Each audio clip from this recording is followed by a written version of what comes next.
cutubka saddexaad doorashada ururada iyo xisbiyada siyaasadeed qodobka 14aad qabashada tartanka doorashada faqradda koowaad guddiga doorashooyinku markuu siiyo shahaadada ururka u gudbay inay ka qayb galaan doorashooyinka sida ku cad xeerkan waa inay uga qayb qaataan doorashada golayaasha deegaanka si waafaqsan xeerka doorashooyinka guddigu wuxuu siiqeyn ku sameeyay faqradda koowaad ee qodobkan kaliya qodobka 15aad qaadashada ruqsadda xisbinimo kow doorashooyinka xiga ee xisbiyadu waxay noqonayaan 5 sanaba mar waxaana xisbi rasmiga noqonaya urur siyaasadeedka hela 5% tirada guud ee codbixiyaasha golayaasha deegaanka Puntland labo guddiga doorashooyinku wuxuu maxkamadda sare u gudbinayaa natiijada kama dambaysta ee doorashada golayaasha deegaanka si ay ugu dhawaaqdo natiijada kama dambaysta guddigu wuxuu kala hormariyay faqradaha koowaad iyo labaad sidoo kale wuxuu siiqeyn ku sameeyay faqradda labaad ee xeerkii xukuumaddu soo gudbisay qodobka 16aad ururka xisbiga tartamay ee u gudbi waayay xisbi sidiisa guddigu wuxuu u daayay sidii xukuumaddu ku soo gudbisay qodobka haddii aan u daadego qodobkan 15aad ee qaadashada ruqsadda xubinimada xisbinimada waxaan oran lahaa qodobka labaad waxaa ku qoran 5% in marka loo gudbo xisbigu noqonayo loo guddigu aqoonsanayo marka farqada labaad saadaradeed waxaan ku talin lahaa waxaan u baahanahay wadanku inuusan ka badan 3 xisbi ama 2 xisbi xeerkan waa xeerkan ansixinay hadhow lagu jaangoynayay marka in 30% ama 25% halka la yiraahdo shanta ay ku yartahay hadii la doonayo 3 xisbi wadanka inuu ka howlgalo anti waa sax gudoomiye waa ku qoraya dastuurka 5% iyo 5 xisbi dastuurka ku qoran yihiin waa run intaas un baan ugu oran lahaa dastuurka maadaama ay ku qoran yihiin haddana qaab kale ma uga wareegi karnaa oo siyaabo kale ma u dhigi karnaa baan qabay anigu laakiin waan arkay dastuurka inay ku qoran yihiin qodobka la isugu wada diiwaan geliyay waxa weeye tirada ururku xisbi ku noqon karo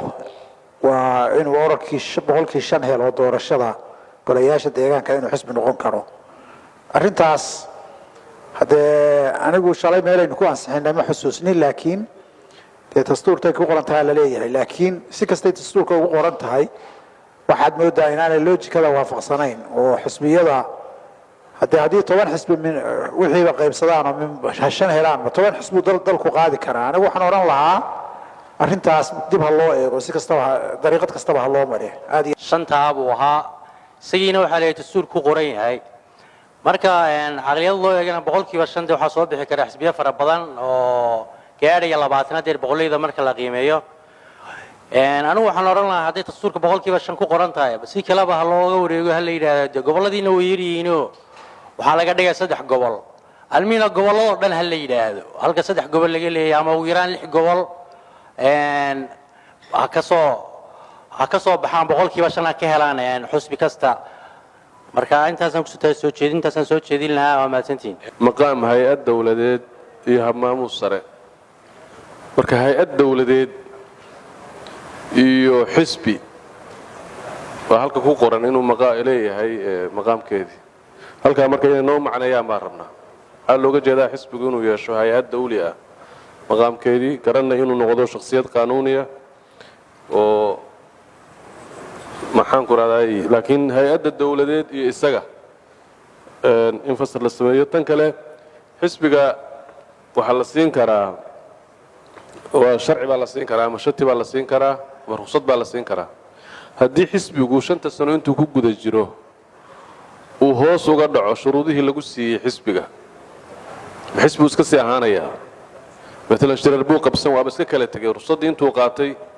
shirna ma qabsado shuruudihii laga rabay xisbigana ma sameyn marka xisbigaas sidee buu noqonayaa ma hal mar uun baa la qiimeynayaa mise inta uu xisbiga yahay waxa inuu ilaaliyaa shuruuda qodobka saddexaadna waxa weeye marka doorashadu dhacdo sida halka ku cad 5% xisbiga hela ayaa ruqsadda leh haddii uu cabasho qabo oo natiijada cabasho ka qabo see loo xalinayaa xagee buu aadayaa qodobkan miyaa caddaynaya mise qodobo kale ay tahay in lagu caddeeyo السلام عليكم ورحمة الله. qodobkan 15aad wuxuu ka hadlayaa tirada percentage-ka ay ku soo baxayaan xisbiyadu golayaasha deegaanka dadka u codbixiya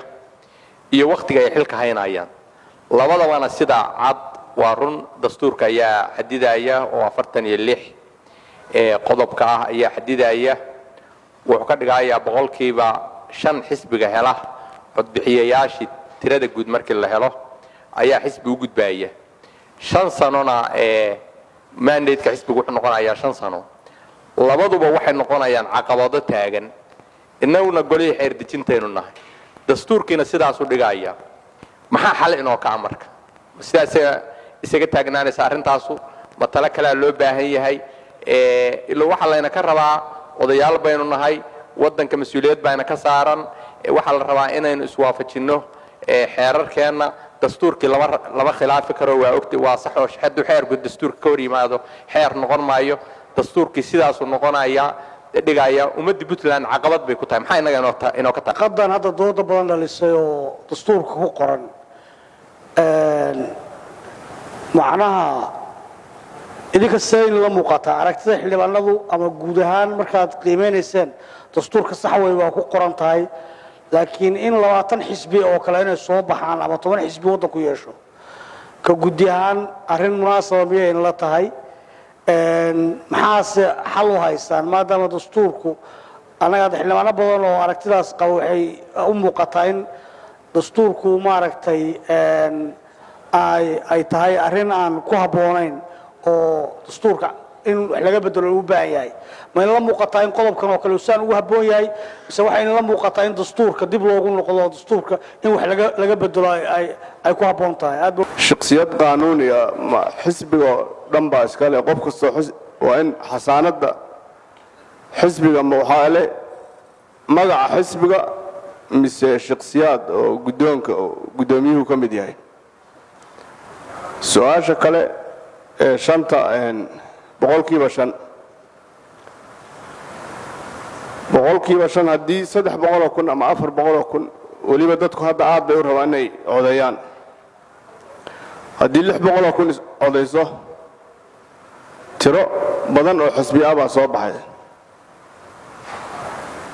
marka miyayna ku xidhnayn in tirada xisbiyada lagu xadido halkaas marka waxay u baahanaysaa faahfaahin iyaduna gudoomiye anigu waxaan soo jeedin lahaa tala soo jeedin oo dee wax dastuurku qorayo dastuurka faqradiisa qodobkiisa 46 faqradiisa afraad baa qoraysa boqolkiiba 5 urur ku guuleystaa inuu xisbi noqonayo marka waxba lagama qaban karo laakiin anigu waxaan oran lahaa qodobkan 15aad faqradiisa saddexaad ee hadda arrinta ka hadlaysa in meesha laga saaro waayo inagana mas'uuliyad bayna saaran laba qodob baan marka ku talin lahaa kow in xeerka doorashooyinka oo lagu khasban yahay in dastuurka la waafajiyo loo riixo isla mar ahaantaasna dib loogu dhigo haddii markaas waxa lagu khasbanaan doonaa oo baarlamaanku ku khasbanaan doonaa sida hadda uu u soconayo xeerarka hadda aan ansixinayna inaan dastuurka faragashano oo dastuurka wax ka bedelno baarlamaanku uu ku khasbanaan doonaa maadaama aan ku khasbanaan doono waxaan dhihi lahayn si aan laba shaqo inoo ku dhicin faqradaas qodobka 15aad faqradda hadda ku jirta oo ka hadlaysa boqolkiiba 5 aan ka saarno meesha aan ururada u riixno xeerka maartay ee soo socda in u riixno oo doorashooyinka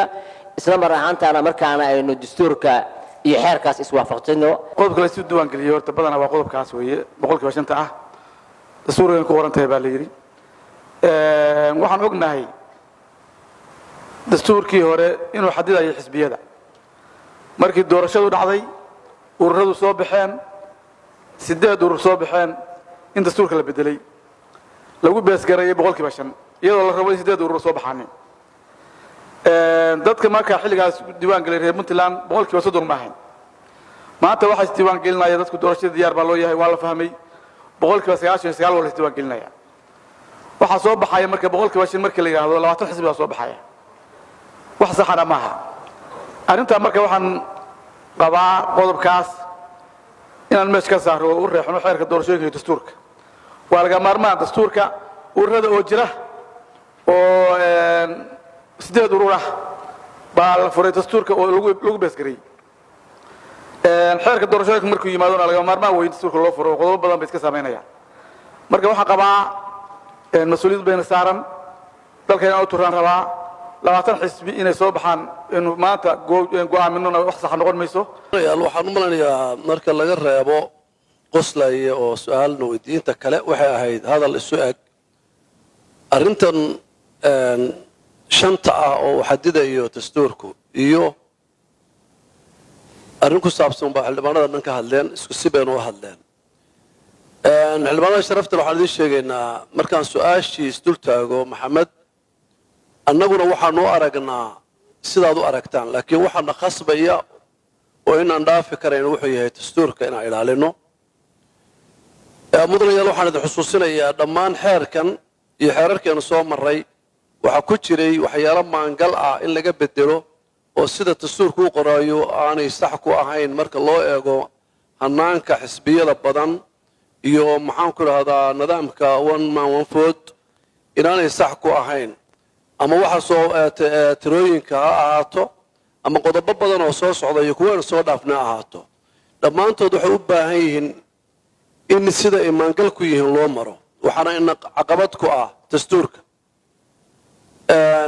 waxayna u baahan tahay dastuurka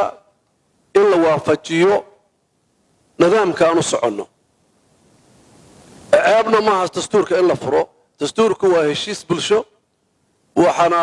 maxaan ku dhahdaa baarlamaanka ayaa horena qodobadan wax uga bedelay haddana loo baahanya in laga bedelo waxaan rabnaa iyadoo la raacayo habka uu leeyahay iyo nidaamkiisa waa hadal meesha ku jira oo muhiim ah in dib loo eego dastuurka sababtu tahay waxaan rabnaa wax tayo leh oo dhumuc leh oo tiro yar oo nidaamkiisu saxan yahay inay inoo soo baxdo xisbiyada markaan ka hadlayno markaan saasaan qabnaa laakiin dastuurkeenu ku khasbanna inaan raacno qodobka ah in meesha laga saaro farqadda ama qodobka dhammaantiisba mar hadduu dastuurka ku yaallo saaridiisa macno kuma laha sababta tahay nidaamka dastuurka ah khasab kuu asbaya inaad ku dhaqantid marka inaad xeerkana waafajisid baa lagaa rabaa keliya meeshaasna dawo u noqon mayso laakiin dawo waxa u noqonaysa in dastuurka la furo oo dastuurku siduu inoo dhaqi karo ee hagaajinaya dib loo eego arrintaas hagaajinaysa waana mahadsantihiin كل شخصية قانونية وين وضع نقانا قفوا شرعية شخصية هيئة حزب وحو يالانيا شرعية وقارة أو شرعي وقلاني حيركني لكن قضبضا كلا عقابها يقابك وبربرية قضب كلا بلاتنات بمدن وكجرا مركا ورصوص على هديل هاي قضب كاسين وضوضبضا هديل هاي مكجلينا كوبي اللباتن وما سنتين حلبا أنا سيب دراء حلبانا دي قولها فردية وشرعية جنتها inay u loobin gareeyaan qodob dastuuri oo meesha ku qoran oo in maaragtay laga wareego ama shorkad loo sameeyo iyadoo aan dastuurkii la furin hadda intii golaha aanu furmin xildhibaanada qaar sida xildhibaan kuul oo kale loobin buu ku jiray in qodobkaa meesha laga saaro anigoo guddida ku jira buu yimi xitaa isagoo aan ogeyn inaan guddida ku jiro isagoo laga saaro qodobkaa mar dambe isxasuustay oo yidhi ilan guddidaad ku jirtay oo iga tegey marka innaga dastuurka hortayna xukuma xeer kastoo aan samaynayno marka dastuurka hadduu ka hor imanayna waa ka eeganaa qodob dastuurka oo sidaa u qoranna waxaan ka bedeli karno ma leh marka la gaadho in dastuurka la furo ilaahay hayna gaadhsiiyo haddeerse law of the line waxaa ah dastuurkan inoo qoran baa ah kii hore waa la bedelay kan sidaasaa lagu qoray wax laga leexleexin karo iyo talo kale iyo meel kaloo aynu ka wareegi karnaa ma jiro sidaa horta ogaada idinkuna xildhibaanadii baa tihiin dadka kalaa laga filayay laakiin idinka labaydaan filaya inaad dastuurka idinku aad tirahdaan